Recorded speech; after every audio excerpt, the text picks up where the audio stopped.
Kedoshim. In the Torah portion of Kedoshim, we learn about leaving the fruit of the tree for 3 years before harvesting it. We learn about the sin of sorcery. We learn about the commandment of not trimming the corners of a beard. We learn about the Shabbat and the temple. And finally, we learn about the mitzvah to keep all the commandments of the Lord. All of these things, from keeping the Shabbat and going to the temple, to not trimming the corners of your beard, have a connection to the Messiah. It says in Leviticus 19 verse 24, "But in the 4th year all its fruit shall be holy, an offering of praise to the Lord." It says in the Torah that by leaving the fruit tree and the vine unharvested for 3 years, the harvest will be increased. During the first 3 years, the owner left the crop unharvested. In the 4th year, the farmer would bring the fruit produced to the temple. In the 5th year, the owner could eat the fruit freely. The same rule applied to vines in a vineyard. The imagery of this commandment might have influenced what Yeshua said about the vine and the branches, as it says in John 15 verses 1 through 3, "I am the true vine, and my Father is the vine dresser. Every branch in me that does not bear fruit, he takes away, and every branch that bears fruit, he prunes it, so that it may bear more fruit. You are already clean because of the word which I have spoken to you." The first 3 years during which the fruit isn't harvested corresponds to the first 3 years that Yeshua spent teaching his disciples. During this time, they were not yet ready to bear fruit. But after 3 years of Yeshua teaching them, Yeshua told them, "You are already clean because of the word which I have spoken to you." During those first 3 years, Yeshua walked with them, lived with them, spoke with them, and taught them. In John 15, in the 3rd year, the time had come for the disciples to produce fruit of their own. In the next year, the disciples had greatly increased in number in the temple courts, corresponding to the fruit of the 4th year, which was brought to the temple. Finally, the fruit of the 5th year could be compared to the gospel spreading from Yerushalayim to the whole world.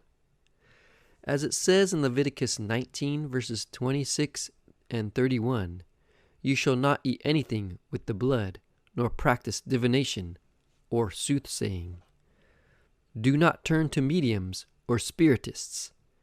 Do not seek them out to be defiled by them." Yeshua took a firm stand against witchcraft and the kingdom of Satan. He didn't tolerate anything demonic. His authority over the spiritual world could not be challenged. It says in Matthew 8 verse 16, "He cast out the spirits with a word." The sages of Yeshua's time accused him of practicing sorcery to cast out spirits. As it says in Matthew 9 verse 34, the Pharisees were saying, "He casts out the demons by the ruler of the demons." Yeshua refuted these accusations, stating that if casting out demons was black magic, then the Pharisees themselves, who actively practiced exorcism, would also be guilty of black magic. There was never any proof to back up the accusation, nor was this accusation brought against Yeshua in his trials before the court of Caiaphas. If there had been even a shred of evidence to confirm this accusation, it would have surely been brought as testimony against Yeshua. Yet it wasn't.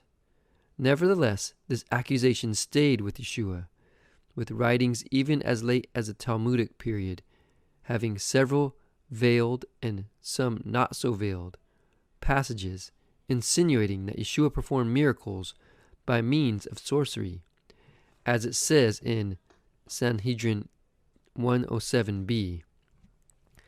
"And a master has said, Jesus the Nazarene practiced magic and led Israel astray."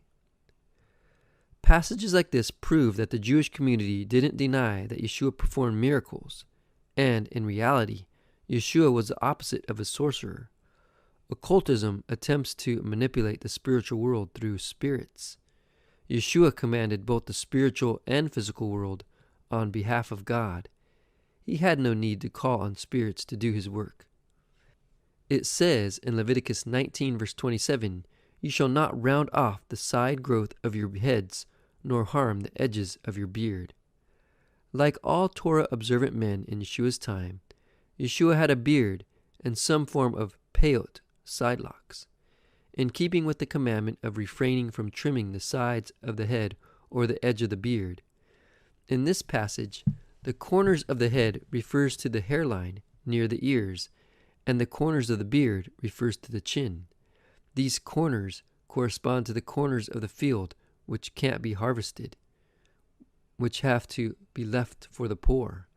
Isaiah 50 verse 6 prophesies about the beard of Messiah.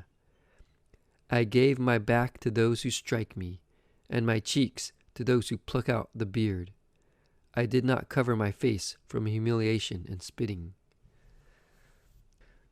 The Torah groups observance of the Shabbat and reverence for the sanctuary together in Leviticus 19 verse 30. You shall keep my Shabbats and revere my sanctuary. I am the Lord. This juxtaposition is intentional. Both the Shabbat and the dwelling place of God created a holy, set-apart space within a certain medium. The Shabbat was a sanctuary in time, while the temple was a sanctuary within space. Yeshua honored the Shabbat, healing on it, teaching on it, and reading Torah on it. Yeshua honored the temple, going there daily whenever he was in Jerusalem, as he had done since the age of 12. When he saw that the temple was being misused for profit, he overturned the tables of money changers and merchants. When the Messiah comes, he will observe and reestablish Shabbat, and he will rebuild the holy sanctuary. The laws of holiness end with one final mitzvah in Leviticus 19 verse 37. You shall thus observe all my statutes and all my ordinances and do them. Yeshua kept all the statutes and ordinances of God as they applied to him. His perfect walk in the Torah created righteousness that God places on those who place faith in him. As Yeshua's disciples, we strive to walk in as perfect a path as he did, following the Torah as best as we know how. We share Yeshua's righteousness by identifying with him and following his path, for we are members of his body. Ephesians 5 verse 30. It says in 1 Corinthians 6 verses 15 through 17, do you not know that your bodies are members of Messiah? The one who joins himself to the Lord is one spirit with him. The disciples of Yeshua are holy ones because we are believers and followers of the Holy One. We bless God, the Holy One, 3 times every day with the following traditional blessing.